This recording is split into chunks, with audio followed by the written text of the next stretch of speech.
Kama wako na pesa, kwa nini hawezi jenga Garissa? Kwa nini hawezi jenga Mandera?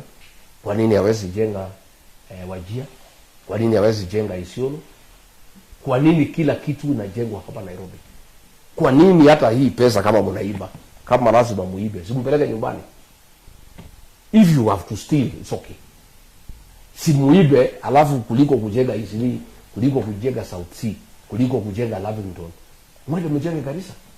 Mwende mjenge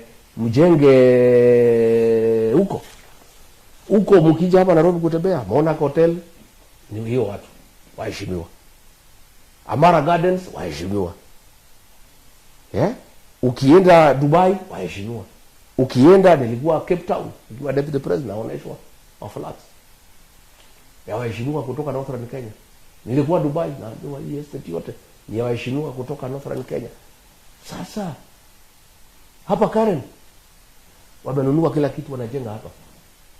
Hatusisemi hii waheshimiwa wasijenge, hapana, ni haki yao, lakini si wafanye kazi nyumbani.